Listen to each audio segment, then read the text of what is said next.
It's Monday, April 20th. It is Monday, April 27th, 2026. I hereby call this meeting of the Bedford Select Board to order with a roll call vote. Ms. Malone. Here. Mr. Parker. Here. Mr. Hannigan. Here. Mr. Mortensen. Here. And I am here. Thank you for coming. Thank you for watching. The first item on the agenda is public comment. Is there anybody in the room wishing to make a public comment?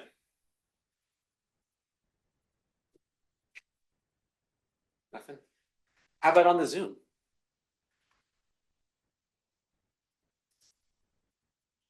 Well, in that case, we're just going to wait for Mr. Hansen to show up momentarily. It's going to be here at 7:02, and it is 7:02. So everyone just hang with us for a second. We will continue when Mr. Hansen arrives. I'll open my fan mail. Did you see this? No. I love That's it. not my address, but that's it. But Right? Dan the Man. Dan the From Let's just say Brookline. Commander Dan the Man Broscliffe full capping. That's all I'll say about that. Brookline. Wow. Yeah. Who? Do you know who sent it? I know. No. Tell us. Yeah, I want to know. I want to see this in the minutes. Following I'm- public comments. Yes, I'm Chair nosy. opened up fan mail addressed to Dan the Man from. Someone in Brookline. Could be hate mail. It's a thank you note for a student I tutored, Who? but I haven't worked with them in like 6 months. Okay. And where'd the address come from? I love it. It's nice. It's not very exciting. It Oh. wasn't like a fancy note or Oh. anything stitched together. You should- magazine cut out. That's what I was hoping for, Piper, but no, I guess we'll make do with this. You worried this is gonna affect your timing, because it seemed you were proud of being out early last Paul, night. are you itching for a fight tonight? Second straight. No, we're just giving Second it straight. airtime. It's like when there's a rain delay at the Red Sox. You want to tell some old baseball stories, share some bloopers, you know?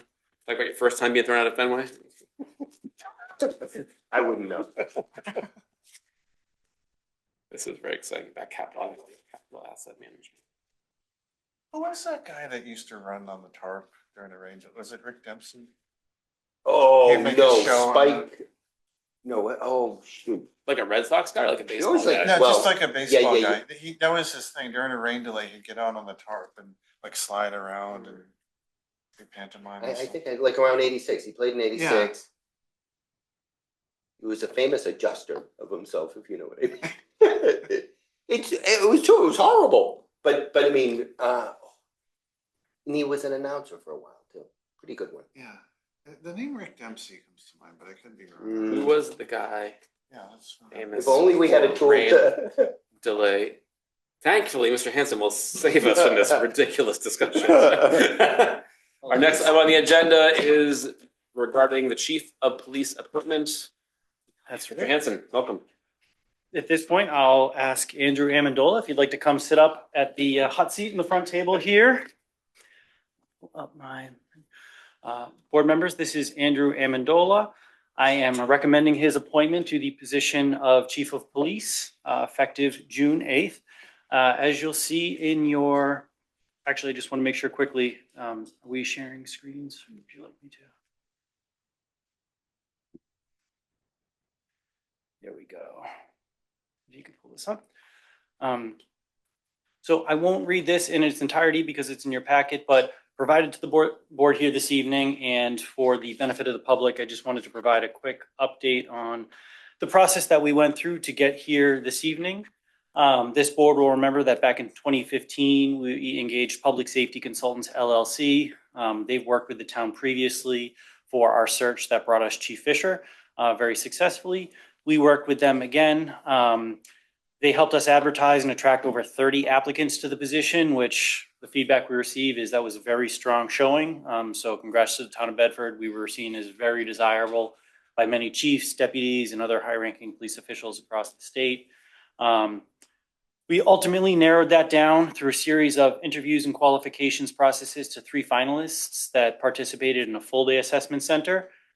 Those 3 finalists were also interviewed in person by myself, the assistant town manager, and the HR director. And across all of those criteria, Andrew Amendola, current chief of Carlisle, came out as the top candidate, earning the highest overall scores. And I'm very pleased to bring him here for the recommendation for appointment here this evening. He's bringing nearly 30 years of combined military and law enforcement experience to the town of Bedford. His background also includes significant executive leadership, regional coordination, and a strong focus on organizational development, community engagement, and success planning. I just also wanted to highlight quickly that we are fortunate to have a strong foundation in place. So I want to recognize the exceptional police officers and leadership team we already have within the department. I think Andrew is going to be a great team player, working closely with them to, bring this department into the future. So at this time, I'll turn it over to the board. This appointment is contingent upon select board ratification. So you can ask Andrew any questions you have or welcome him to the community. Back to you, Mr. Chair. Thank you, Mr. Hanson. Ms. Malone, any questions or I observations? don't have any questions, just congratulations. Thank you. Mark? I do have some questions. Thank you for coming forward, and I did read your information. You have a very impressive background, beginning with Brookline and then later on with Carlisle. And just in reading your background, I noticed you have a master's degree. Is that correct? That's correct, yes. I didn't see where you went to undergrad. So I completed my undergrad at UMass Boston. Okay. And this, I guess, is more to the process, has nothing to do with you. I've been in town for a number of years. This is my first stint on the select board. And going back a couple of, well, maybe 3 or 4 police chiefs prior to you, I know that the community was concerned about officers not being promoted from within. And we had a chief of police, Chief Hicks. I think it began with him. He was very popular, well-known, really liked him. And he left, and we had Chief Bongiorno. He was an outside hire as well, and then Chief Fisher.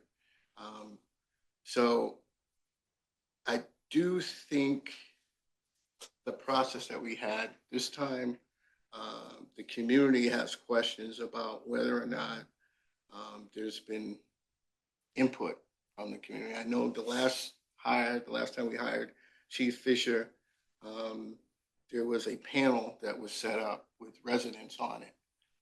And that didn't happen this time. So I'm trying to figure out why that was, why there wasn't more input from the community. Sure. I don't know the exact process that was used last time. I think this process is, by and large, pretty similar. It's using the same consulting firm.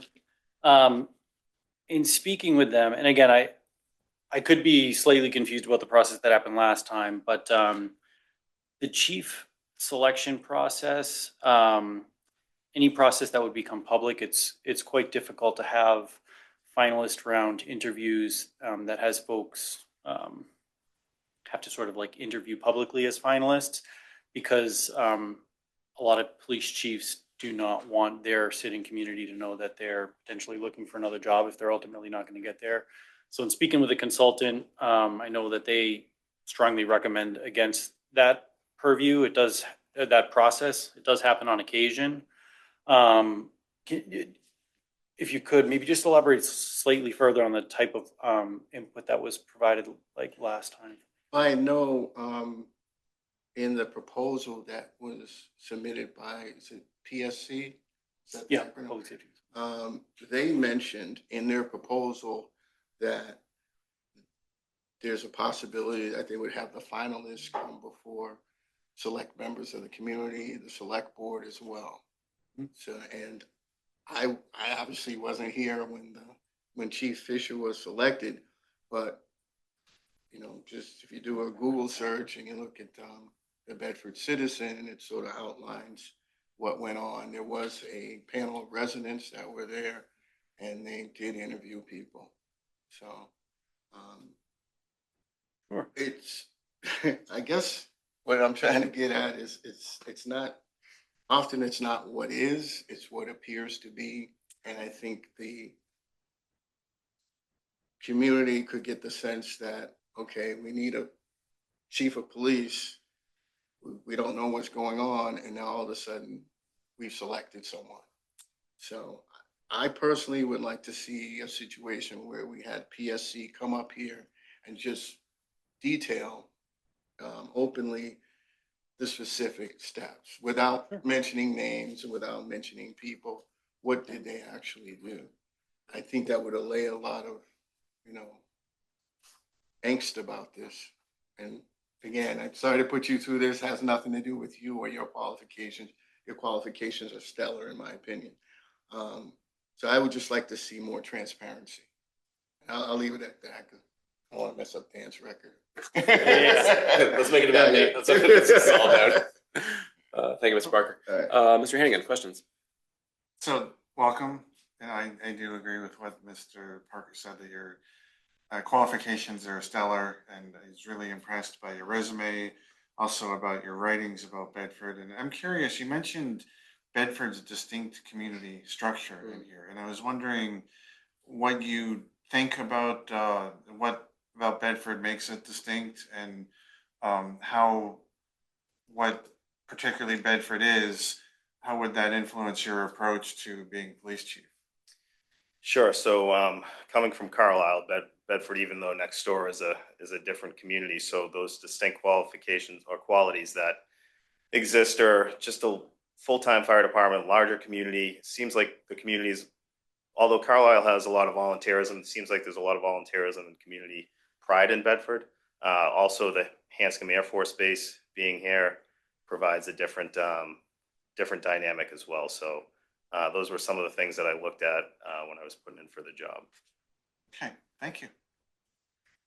Mr. Morrison? I guess not so much question, but just comment. We've had a fair number of traffic deaths in the last few years. So I know that I will be talking to you on occasion about your thoughts on that and how to make the road safer. So don't need any answers now, because it's probably not just one answer. Right. But I will be darkening your doorway. Thank you. Thank you.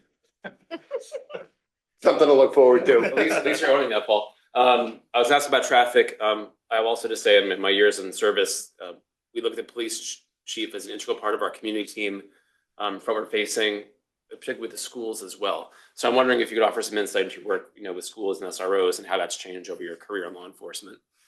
So I had a pretty good opportunity when I was in Brookline to actually look at the SRO program. We expanded. We had 2 SROs at the time, and when I was placed in charge of them, we expanded it to 2. I think they're an excellent asset. I think they provide a good safety net for the children, builds a better relationship rather than just, like the old days when the police would be used as, I'm going to tell the police and your kid's going to be in trouble type deal. This really builds that bridge, and I think the SROs do a good job at being a good community partner to help the schools navigate certain situations.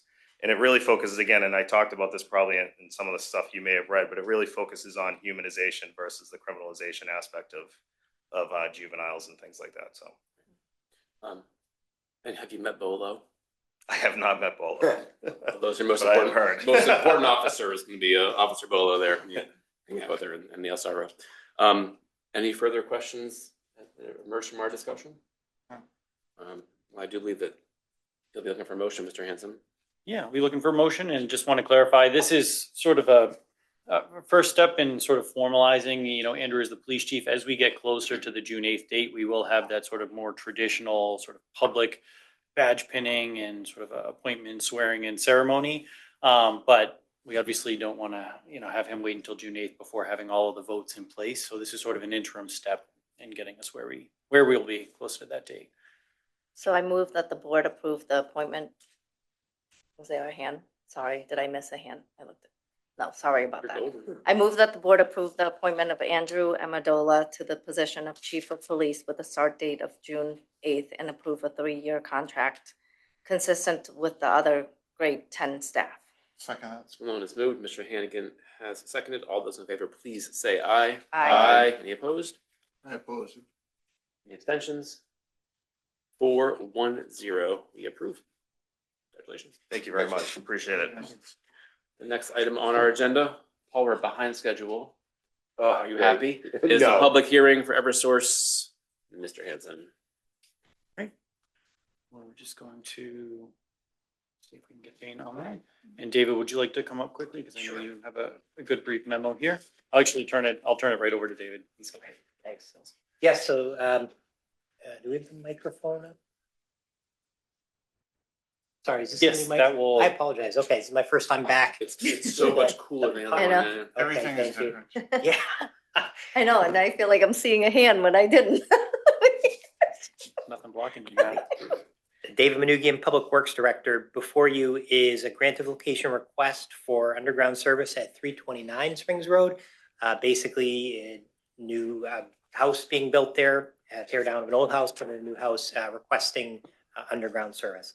Engineering department has reviewed it and has no issues and recommending the board's approval. I don't know if Joanne's on the call. I'm here. Great, Joanne, Good anything you want to evening. add? No, I mean, you have it, just as it was said. I just would add that, we're seeking the grant of location to install approximately 15 feet of conduit in Springs Road. Thank you. Questions, Ms. Malone? That would have been my question if it was a new construction, so thank you. Parker? I have nothing. Mr. Hannigan? No questions. Mr. Mortensen? None. Is this the long vacant lot at the corner there that's been sitting there waiting to be built on for a number of years, 329 Springs? Very, very happy something is going in there, so I'll be ready to approve this motion once it is made. Is there a motion that is about to be made? Do we close the public hearing? Did we? We have never to- opened the public We hearing. didn't Oh, this is open. great. Okay. So is there a motion to open the public hearing that we just I had? move to open the public hearing for Springs Road Work Order 2403075 to install approximately 15 feet of We conduit. love you. You love that, Paul. Second. You love that happen. No, but Mr. second. Parker, Ms. Malone is second. All those in favor, please say aye. Aye. Any opposed or abstentions? 500. Hey, is that the same lot, the corner, David, 329 Springs Road? is, yes. Is it 15 feet of conduit? It Yes. is. Is there a motion to close the public hearing? I move to close the public hearing for Springs Road Work Order 2403075 to install approximately 15 feet of conduit. Second. Mr. Hannigan has moved and Mr. Parker has seconded. All those in favor, please say aye. Aye. Any opposed or abstentions? I think no. 500. But then that's not reflecting my egregious error in etiquette. And then is there an actual Yeah, motion? may I actually ask a question? Are we supposed to do a roll Yeah, call I or is think that we just gotta what do the a roll cheat call. sheet says? Do we need to? Oh, No. I think that's just a Just- typo. I don't Okay. think you need to. You're really trying to get me. No, no, I'm really not. I have an opportunity every meeting, make no mistake. I move that the select board approve the petition to construct the utility as described and shown on the order and plans dated January 28th, 2026 for 329 Springs Road on behalf of NStar Electric Company, DBA Eversource Energy. Second. Moved by Ms. Malone, seconded by Mr. Parker. All those in favor, please say aye. Aye. Any opposed or abstentions? 500. Thank you. Perfectly executed. And now Thank we'll you. continue with some. Thank you, Ms. Thank you. Calendar. DPW contracts, Mr. Nugian. Thank you, Mr. Chair. We have two vehicles before you. One is a large 1-ton dump truck, which is our middle size. We have pickup trucks, we have the 1-ton dump trucks, and then we have the very large 8 and 10-wheel dump trucks. This is replacement of one. This is really a workhorse within our organization. Prices came in within budget. Didn't answer any questions. So let's do the first one first, which will be on that 22,000 GVWR dump truck. What does that stand for? Gross vehicle weight rating. Let's go. Any questions about that dump truck, Ms. Malone? No, I don't. No. Mr. Parker? No. Mr. Hannigan? No. Mr. Mortensen? No. In that case, I'll take one. Okay, I move the board vote to approve the purchase of 122,000 GVWR dump truck with plow and spreader to Gervais Ford, 5 Littleton Road, Air, Mass. 01432 with the net bid price of $63,041. Second that. Mr. Mortensen has moved and Mr. Hannigan has seconded. All those in favor, please say aye. Aye. Any opposed or abstentions? Happy shopping. The next Very good. one is a little Second different. vehicle Yeah. is a 4x4 utility body. So this is a F550 truck with the cabinets on the back and stuff. This is for our sewer department. One note of this is we have larger sewer pumps in our sewer pump stations, specifically out at the Middlesex Turnpike pump station. It was part of the upgrades we did to be able to provide more robust infrastructure for life science development out there.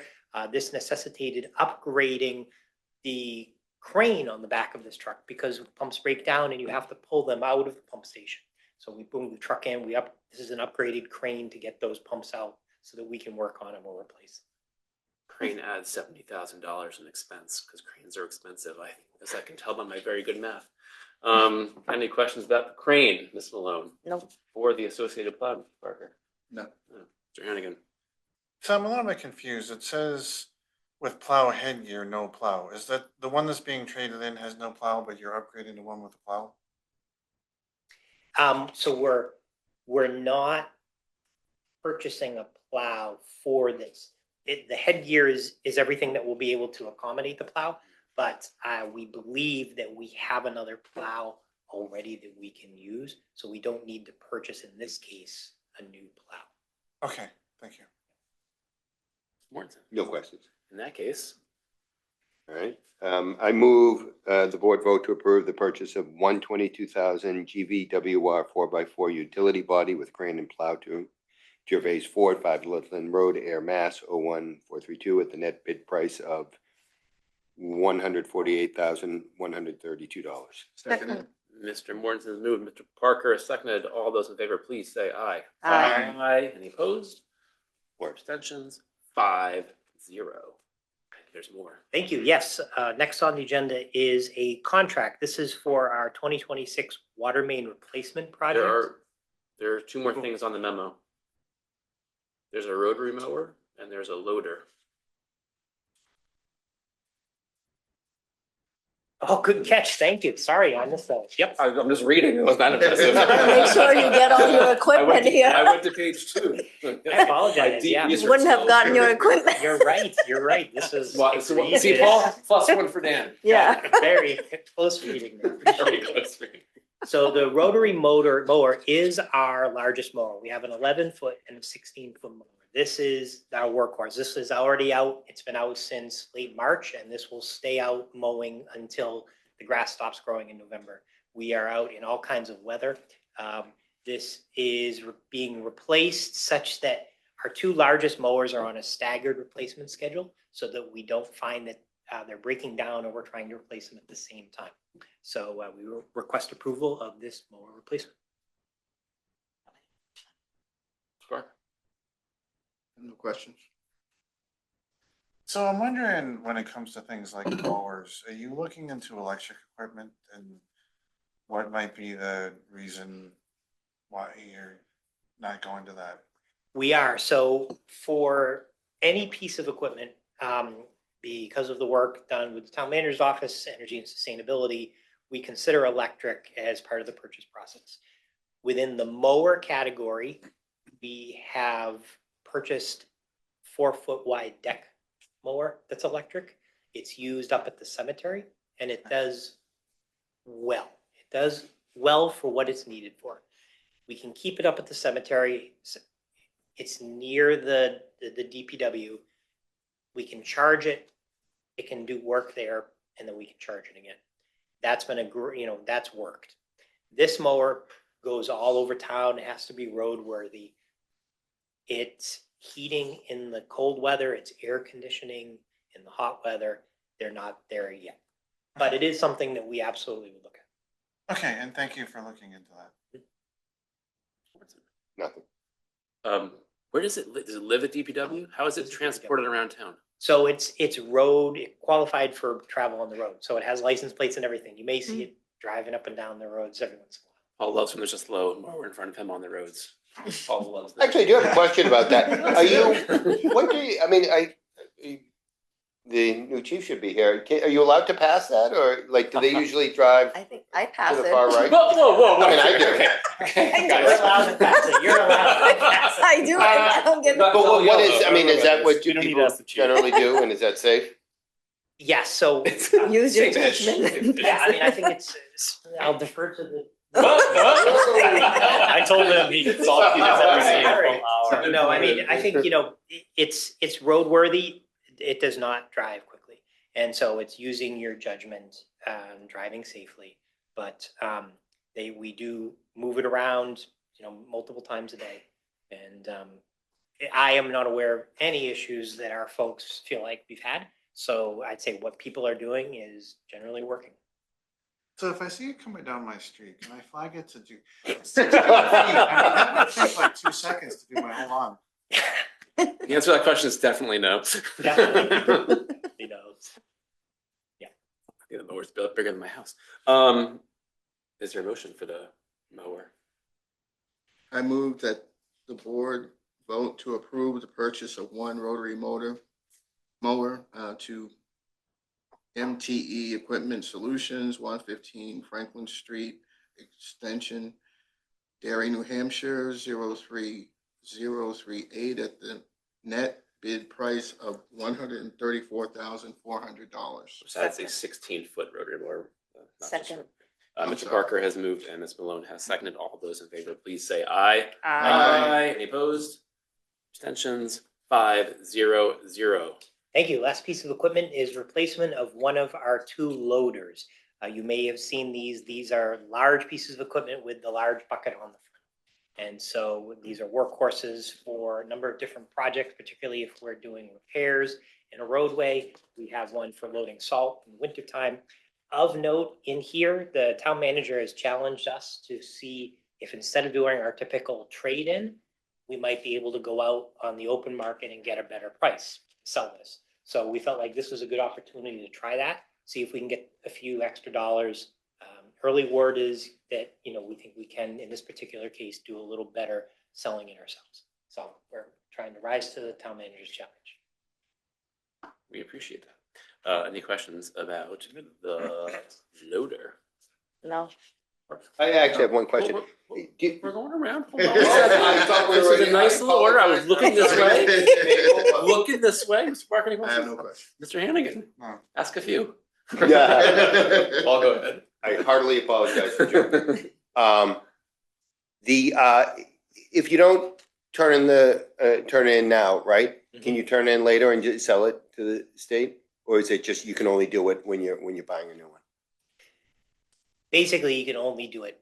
Part of the deal is we traded into the people purchasing we traded into the people selling us the new one, Yeah, right? So it's all kind of a package. it's a one-time shot. It's a one-time shot. Yeah, okay, Yep. thank you.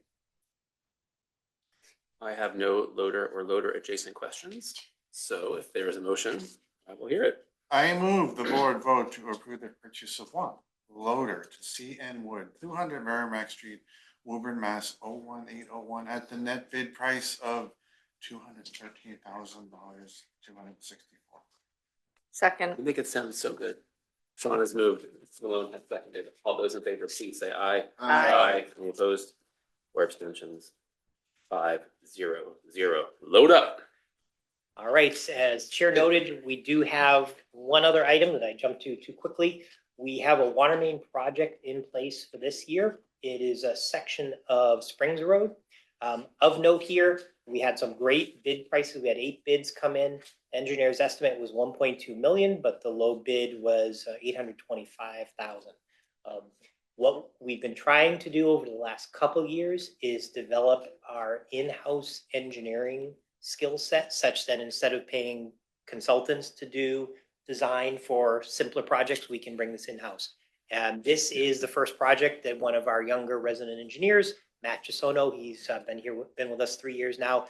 He put this project together. He worked on projects the last 2 years, saw how they're done, then designed this one, bid it out.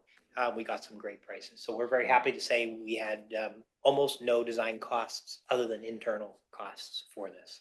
So we are trying to build up those skills in-house to give us more flexibility as we move forward. Happy to answer questions. Ms. Malone, any questions about the Springs Road water main replacement project? Yeah, typically, this is great that we haven't the in-house engineer doing it, but typically how much would it cost if we would have to have a design? Sure, I think something in the $100,000 to $125,000 range for, $850 to $1 million design. There are still components. We'll often still need to have survey information done by an outside firm. However, our GIS folks are chewing away at that piece too, so we can bring more of that in. but something in the 100,000 range. That's great. Can I ask another one too? Absolutely. Um, There's no limit. I know typically that, and this is obviously, it's good that we're choosing to go with, or you're recommending to go with Commonwealth Construction because they're the lowest bid, and typically we like to go with the lowest bid. But just wondering in terms of their work, like, because I feel like it's not like we're offsetting quality towards the Sure, no, lowest, absolutely. right?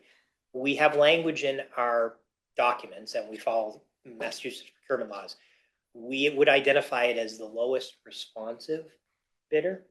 And responsive gives us some latitude to do things like check references.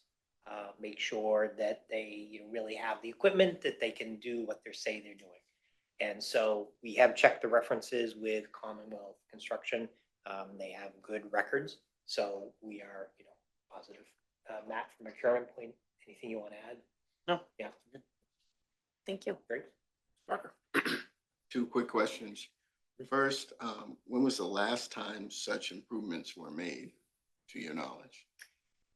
Water main improvements. Correct. So we are trying to do a project every year, and we've been Mhm. fortunate for the last few years. So this is 2026. In 2025, Reeves Road was the water main project, and then in 2024, Ledgewood Drive. And the second question, just with regards to these improvements, when would you anticipate having to do this again? Replace in this location. Correct. So this is replacing ductile iron water main. This is like starting from scratch. What we've been told is these pipes have an 80 to 100-year life. So we hope 80 to 100, not 8100. correct. That's a very long. 80 to 100 years. Let's go. So we won't be around when that. Speak for yourself. I will, definitely. I'm done. Mr. Hannigan. I don't have any questions. Mr. Warrenson. Yeah. It says 2,400 feet. That feels long. That's a long set of water main. Where is it, north of the VA or south of the VA? Just north of the VA, going all the way up to Fun Circle, basically. That's the amount of excitement up there. That was my only question.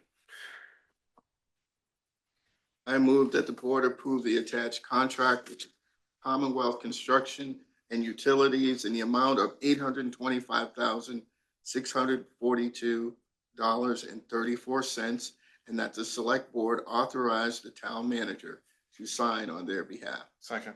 Barker has moved. Mr. Hannigan has seconded. All those in favor, please say aye. Aye. Any opposed? Any abstentions? 5, 0, 0. Thank you, Mr. Chair. I just wanted to add briefly, I will be back before you on May 11th. Among other things, we're going to be updating traffic rules and regulations, but certainly be happy to, I'll see you then. Thank you. Can't wait. Next up on the agenda is a town meeting debrief. Just casual discussion about town meeting and suggestions for potential improvements or reflections on how it went. And it was long-ish. Yeah. And, I mean, I'm not afraid to say, I said a Bedford Common the week after, like, if you're trying to sell town meeting to young families and they see that, they're going to be like, maybe don't do that for 3 nights of our lives. But like, I'm not sure what we could discuss it. Maybe you all loved it. Just let's see some feedback. No action will be taken tonight, but how did it go for you, Miss Malone?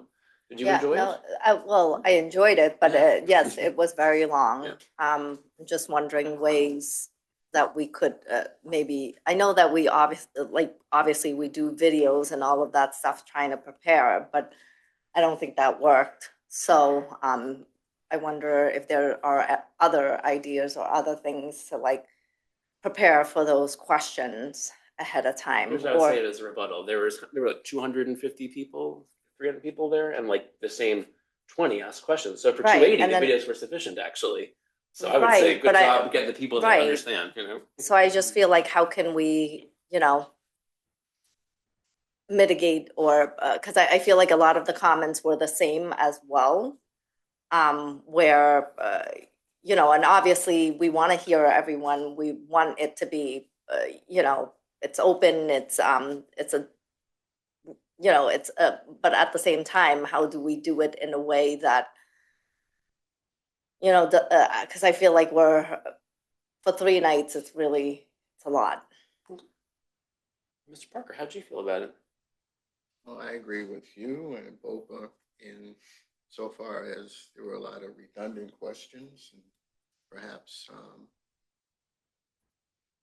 we could figure out a process to make that known to the moderator. Mhm. Certainly don't want to stifle discussion, but answering the same question over and over is not really productive for the meeting. So. Just first round of comments, Mr. Hagan, how did you experience town meeting?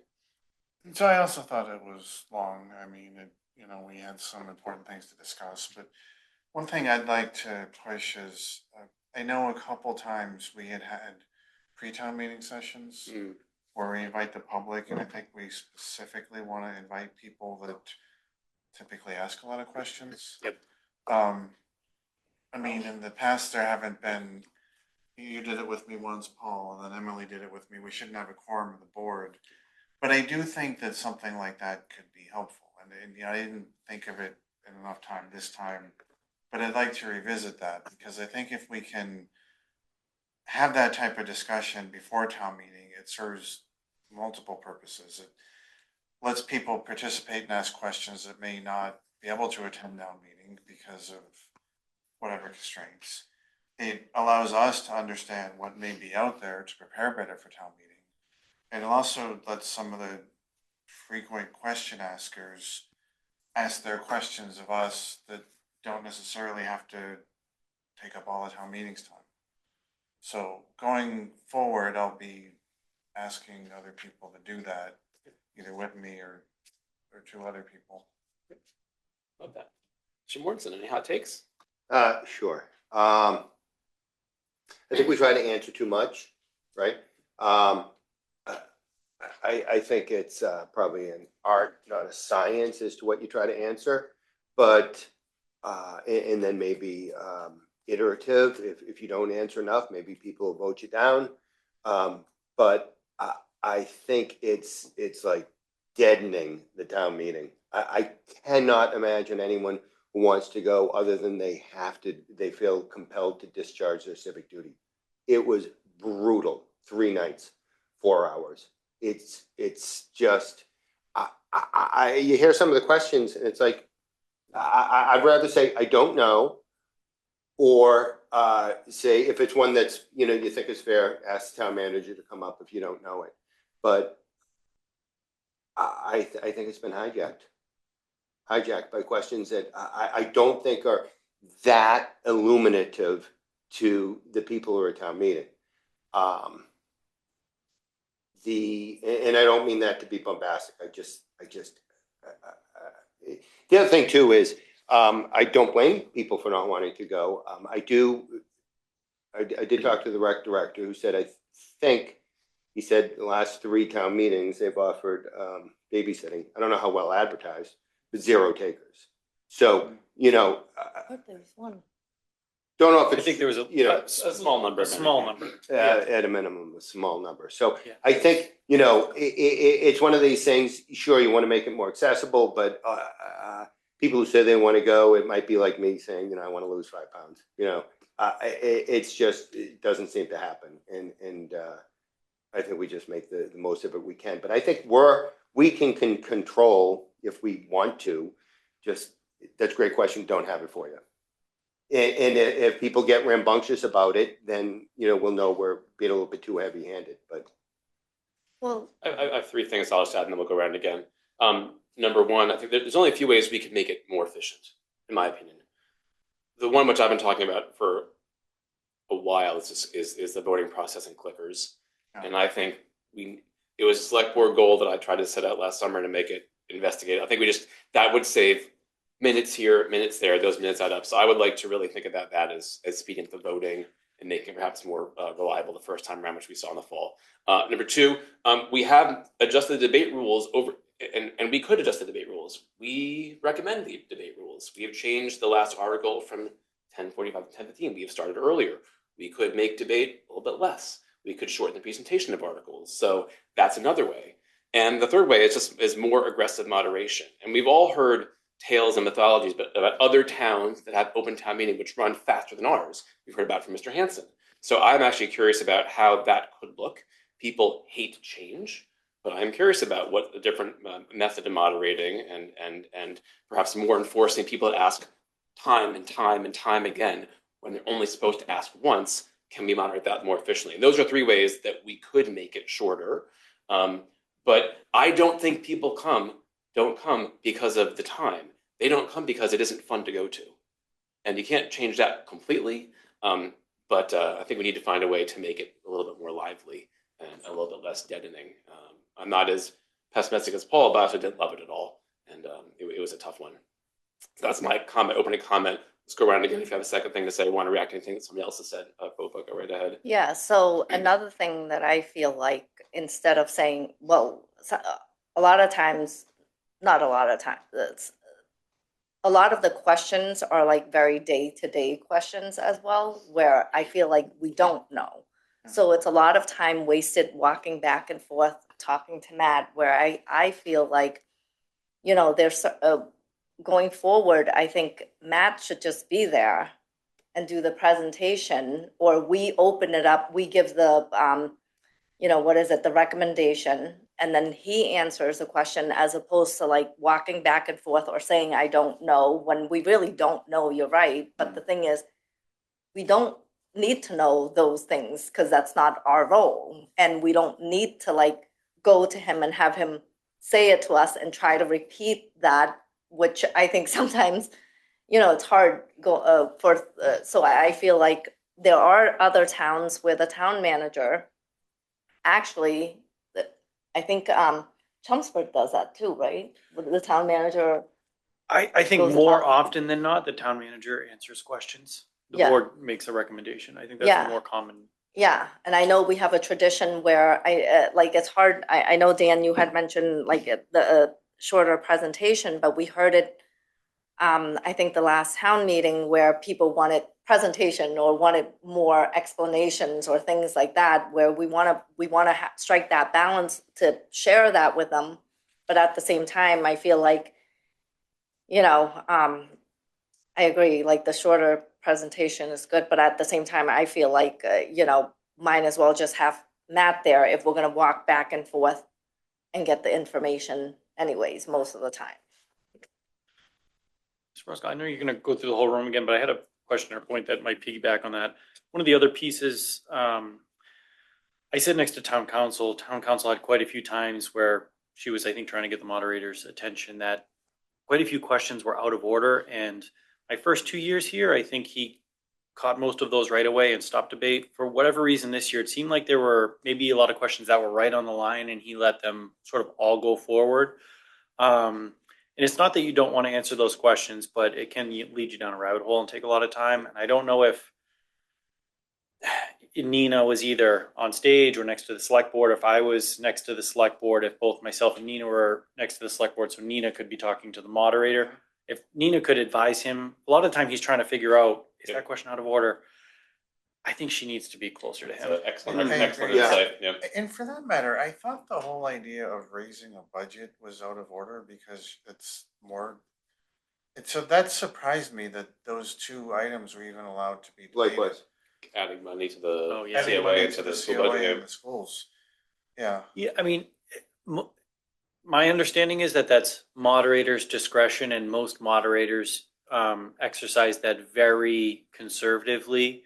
And the test is really, are they raising it so much that if somebody knew that was the new total amount, would they have come out versus stayed home? That's sort of like the moderator test. The 20,000 for the COA budget, you know, probably doesn't meet that. Right. 300,000 is like 0.5% of the town's increase. That's a little surprising. I don't think most places would allow such a large increase. But again, it does take the moderator or somebody challenging the moderator on it. I feel like we were coloring outside the lines on not a few questions. So I think, first of all, like processing with David about how that went, maybe hearing from you and Nina about it, and then just making sure that it is at the moderator's discretion to tightly control debate. And I feel like it was not tightly controlled. From the beginning at all. So I think that's one way which we could have probably made it more efficient. Sorry, Paul, go ahead. I'm sorry, is the school committee chair told me too that she wasn't allowed to speak at a certain point about the topic about increasing the 300. So I actually think we should invite the moderator in because now I feel like we're talking Yeah. behind his back. Yeah, I But, agree. you know, because, there's a lot that's lost. So I just want to throw that up. I mean, but it's your opinion, like whatever we did was fine, like no, no illegal action was taken, even Correct, though yeah. the discussion on it went far afield, right? Okay. Yeah. Okay. Yeah, so I want to piggyback on what Bob said, because I totally agree. I think the select board, our job is not to run the town day to day. I mean, that was back in the 1700s. We hire a staff to do that. Our job is to set policy. So I think it's fair that we introduce an article, we explain why we're supporting it. But if questions come up about the day-to-day runnings of things, it makes sense that Matt would answer, or I'd even like to consider socializing that some other department heads could answer. Because that's actually more what I'm used to seeing in other towns. Maybe like Matt, the assistant town manager, some of the other department heads, the DPW comes up a lot. It wastes time and it makes us look bad when we like rush back and forth. And it's one thing if we're looking bad because we deserve to look bad, but if they're asking us questions that legitimately aren't in our purview, then, like, it just makes sense that automatically, instead of select board person saying, I don't know, and then running to the town manager, that somebody in the staff would answer that. Paul, yes? I fully agree with, I think, how you articulated it from the town manager. I have a question with the town manager. For some reason, I have in my mind that you had a few points that about the clickers for voting that you weren't so excited, or you had some cons. I know there are some positives. There are some positives. What are some cons, if any? I'll just give a quick clicker update too.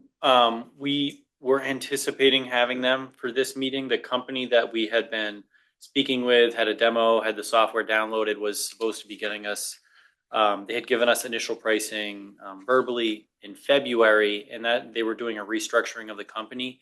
And in February, around the time they were trying to get us the quote, they decided to do away with their rental program because they make a lot more money selling the clickers and selling the service on them. And we didn't have enough time between February and March to get a new company on board, but we are generating 3 new quotes for both rental and purchase that are going to be available in the next 3 or 4 weeks. So by end of May, we should have we're planning a presentation for you. So I fully hope to at least have options available for this special town meeting, whether it'll be up to the select board, whether you want to exercise it or not. If you get a simple program, it can be smooth. I've used clickers for many years in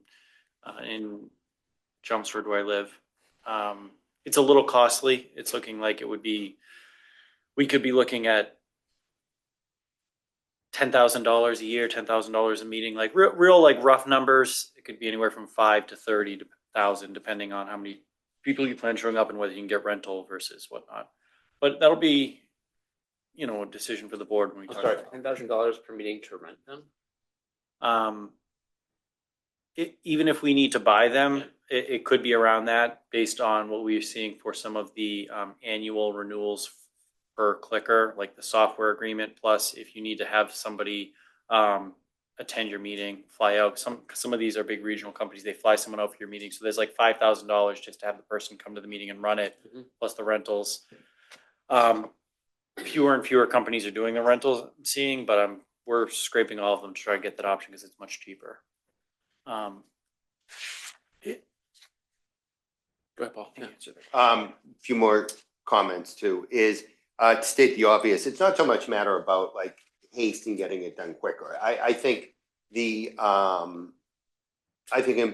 can go faster and be more informative. I think the 3 hours, 3 nights at 4 hours, I don't think there was as much light as there could have been because you're comatose after it.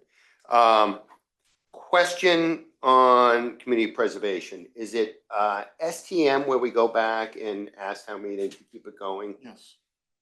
I know that the justification of that is that when it first started that we promised we would do that. Is that something like, I question whether we need to keep doing that, whether or not that is imperative. Any viewpoints on that? I also question that, and in fact, there were actually a couple of years that were skipped in COVID that we didn't do it. Mm-hmm. But given that that has, in my view, never really seriously been challenged, it does seem repetitive to keep doing it every year.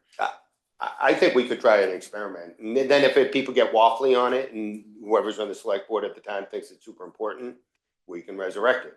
Yeah, because the Community Preservation Committee always has to give in the annual town meeting an explanation of what's being spent. So it's not like people will go ill-informed. And if we have a group of citizens coming and writing letters or coming to us saying, we want to see this on the ballot, that's one thing. But if we keep putting it on the special town meeting, no one's really interested. I do wonder, after it's been 25 years right now, if it's time to keep doing that. So, okay, we can, redo that special town meeting. And then I have one other item, a matter of personal privilege, if you don't mind, Dan. At town meeting, it was a rather contentious item on the town manager's powers, as we all know. And I believe I was referred to as misrepresenting some information. And I just want to say that my reputation is very important to me, both personally and professionally, like of utmost importance to me. So I'll make one statement about it, which is I reject any contention that I have not been scrupulously honest. Thank you. That's it. President Privilege, Paul, I think that you completely. So you got beat up pretty good, and most of that was undeserved. So Thank you. Yeah, I agree with what you said. So there's a lot. There's no rush. I think we shouldn't formally let Mr. Powell come and discuss with us sometime. Not soon about some other things. Should we ask Dave Powell to come in, maybe? Yeah. Okay, I just said that. Yeah. I apologize. Yeah. Sorry. I'll probably mumbled it anyway.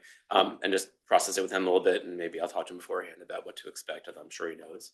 And the conversation is ongoing. So keep us advised about clickers and what else we can wrangle, and hopefully find a pathway forward which is a little bit more efficient. Thanks for throwing around some ideas, friends. Also, would it be possible, instead of clickers, to have smartphone apps, and then maybe for those that don't have smartphones to distribute some? Because I'm guessing we got to be not more than a couple years away from that, probably. Okay. I'm not aware of any that do that yet. I will double check though. Okay. I will technology. All right. Well, thanks for sharing. And again, this is an ongoing, exciting conversation. The next item on our agenda is the consent agenda, which has a few items in it. Any things you want to flag about that, please let us know. If not, we'll have a motion. I move the consent agenda. I second that. Morrison has moved. Mr. Hannigan has seconded. All those in favor, please say aye. Aye. Any opposed? Any abstentions? 5-0-0. Town managers report. Great. I'm going to start with a DPW one. They won an award that I didn't even know existed until we won this award. It is the Mass DEP. I want to make sure I say this correctly. Outstanding performance and commitment to excellence as a public water supplier in 2025. Wow. This is a real award. This is a real, on May 5th in, I think it's Shirley, Mass. And David and his water superintendent are going to go and get, I'm sure, like a paper certificate or something. Hopefully it's like a water joke or something. There should Yeah, there be has to be some water in public water. public water. Maybe they'll get a water bottle. I'll look into it. No, water bottle. If anyone wants to go. What was the name of the award? It's- Is it like a single award, or is like we're in a class of like excellent they have, water like, providers? There's like, no, so there's only one Like, are we outstanding the best of the performer. best? Yes, this year. In the state, Bedford is the best water for everybody. Just say yes. Yes. Yes, there's only one in the outstanding performer category. Wow. They do have two other categories, but for that category, we are number one. Numero uno. Let's go. Due to our strong regulatory, everything that's listed in there. So congratulations to David and his team. Oh, Eddie, Tapavong. I checked on this name earlier. It's a little hard for me to pronounce. One of our dispatchers received the Exacom national award for recognition for being an excellent dispatcher. He's currently ranked ECO 2 here in the town of Bedford. He's demonstrated a lot of great leadership and dedication. So just congratulations to him and the department and all of our ECOs doing great work. Over in the police department, Alan Martin has started the police academy, the Northern Essex Community College Police Academy. So we're very excited to have him fully come on board in a few months once he completes that academy. Quick reminder from the DPW, their spring hydrant flushing program began on Thursday, April 16th and was completed on Monday, April 20th. Health and Human Services has 2 Happy to Chat picnic tables installed on the town campus through a grant from Emerson Hospital to help with isolation. Department of Veteran Services is hosting the screening of In Waves and War on May 5th at the Read Room at noon. So if you're interested, we have the sign up link here. I have a question about the picnic tables. Yes. So they're about to redo that space, right, with the statue? So they're gonna relocate the Happy to Chat tables when they're Yeah. redoing that whole thing? These are, movable. Yep. Yes. We have a number of anniversaries here. Michael Bauman, 37 years with the fire department. Ooh. Mark Sullivan, 30 years fire department. Basically all fire department. Nick Anderson, 26. They're Dave hard on the Tilley, same day. 26. Jeez, I know all these All guys. on the same day. Scott Berkey, John Daniels, Wow. and Brian Oates, all 26. So they're So gonna retire at the same time too? I don't know what happened this year. I wonder if that's when we switched from like part-time to full-time or something and we had a big hiring because that's the crew that's been with us a long time. And then Dan Sullivan in code enforcement, also 26. Yeah, is that like years. within the month or like what's the range for that? I mean, is it just like around now or? Typically, we do it by the month. By the month? Yeah. So Dan Sullivan is taking over Chris Lasky, at least temporarily, is that right? Yes. Yep. And is there like a permanent one after that, or is he gonna be permanent? Interim director. We are going to be advertising it starting next month. We still have Chris with us for another 2 months, technically coming in like part-time 1 day a week, but we're getting ready. And we talked to Dan about his short and longer term, interest in the position and still trying to figure that out exactly. So Chris is still with us for a bit longer, but we're likely going to be advertising very soon. And we have a few featured jobs, and then the last page is our standard reminders and quick links. What's a lateral police officer? So he came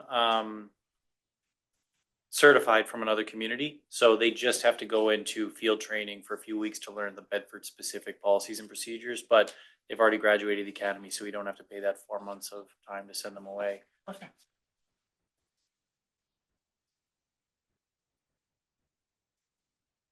That's it for me, Mr. Chairman. Nice. Liaison reports, Miss Malone. So, I had the community media committee meeting,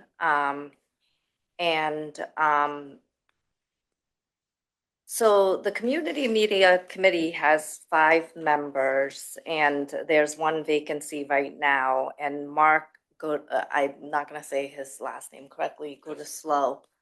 Gooderslow, Yeah, who's been there for a while. His term will be ending in June anyways, but he is moving, so he will be resigning in May. So they'll have 2 vacancies, which, so just a blurb out there, anyone who's looking to be a part of town committee, please, think about community media committee. They also discussed, as you all know, Brian Herbert had left as executive director. So instead of, and Bedford TV has 6 employees. So instead of, 6, now there's Mike? 5 because Mike and Jen Cool. Poulet, they're sharing, it's like they're sharing the position, right? So Mike is in charge of. Director of production and Yep. director of operations. Is that Yes, right? yep, Good. yep. And then last but certainly not least, they're talking about the contract with the town, where, as you know, they came in here a month or so ago to share about, you know, they're focusing on the revenue. At a certain point, it's going to affect them, and they're looking for ways to, there's a working group that's, you know, working on this in terms of how they should set it up, in terms of how we should do it going forward. So basically, they're just talking about the contract, you know, instead of, so this is just a discussion. They didn't decide on anything, but it's more of like, instead of a 3-year contract, could they be looking at certain things or have certain language that, you know, just in case if there was to be a change, that they could get out of it. And that's all. Right. There's a lot. I'm gonna try to do it quickly.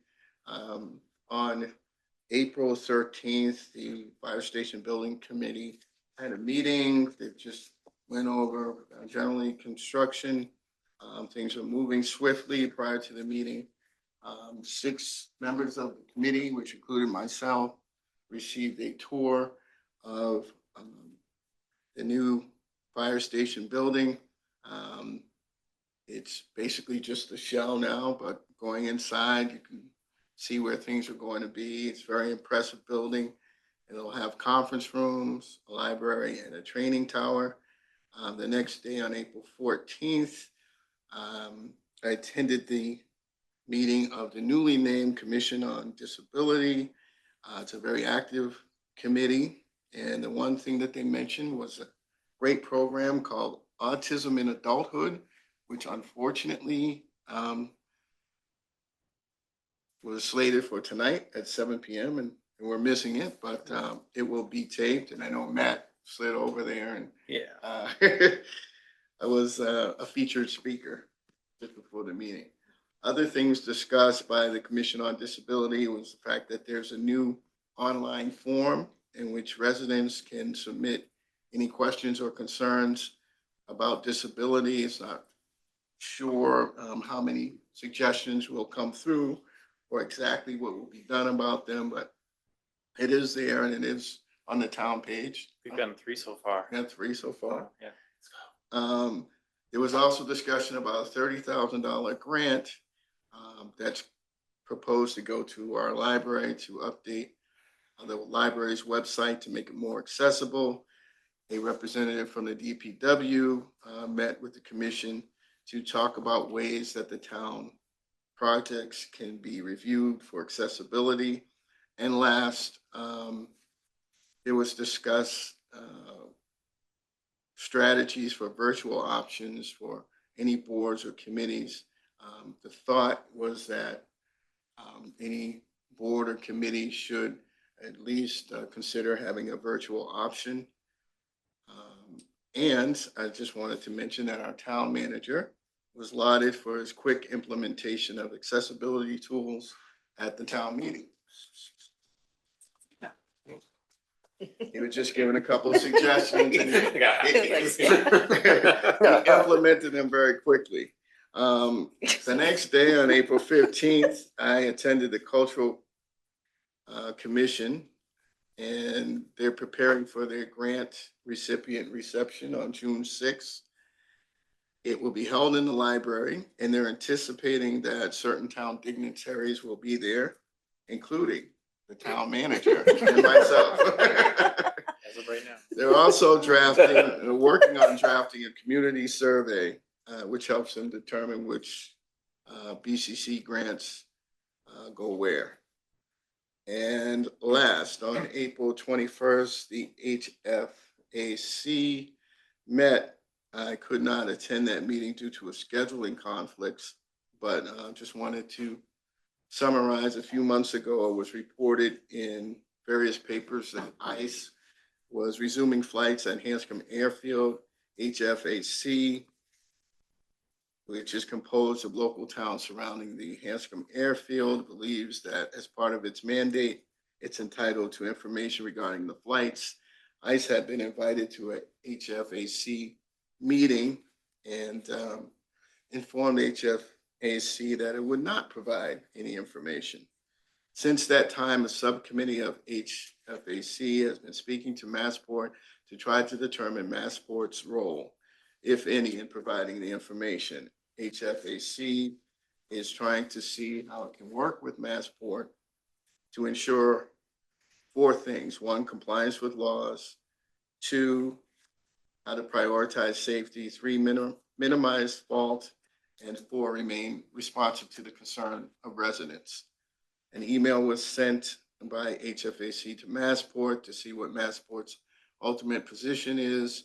And on April 21st, it was reported that there's been no response from Massport with regard to this issue. Excellent. That's it. Excellent series of reports. Thank you, Mr. Parker. Thank Mr. Hannigan. So I don't have quite the stellar series of reports, but I did go to a couple of the comprehensive plan sessions last weekend that they were last weekend and the weekend before, because there was a Sunday and a Saturday, and I thought that they were valuable. And there were 6 different areas, and basically people were voting on what to keep in the comprehensive plan and what wasn't so important. But I would definitely encourage everyone to still be involved in the process, because the process does continue until August, and there's still more opportunities for public comment. VCC met last week, and there's a new FinCom applicant. And we also did note that in general, the town is doing better. If you look at the number of vacancies, is less than it has been in quite a while. So that's good. And that will also be helped out when the housing partnership and housing trust can merge, when the AG says that that's okay, because that was approved at town meeting. And speaking of housing partnership, I do have that coming up next week, and see if we can find a quorum. And that's all I have. Mr. Morrison. So it's an upcoming CAC meeting that I'm not able to attend. If any select board member wishes to attend in my stead, they may, but I don't think it's a quorum issue. I think it's next Wednesday. What is the date next Wednesday? Yeah. And not liaison things, but just interesting things, kind of community-esque, is I attended the last community dinner held by the Rotary, and it was excellent. And I would wonder, so there was a group there, from what bank was that? Do you recall, Susan? Well, Middlesex? Middlesex Bank Middlesex. was cooking, and then there was a church helping. Church of serve. the Baptists helped serve. And I think it'd be nice if the select board could offer to help one time, maybe in the fall, because I mean, it really is a pretty nice event, right? So that was great.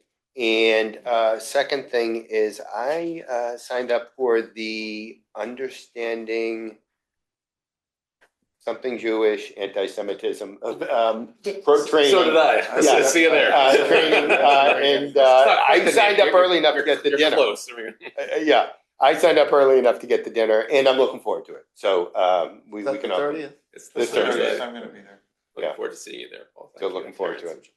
That's it.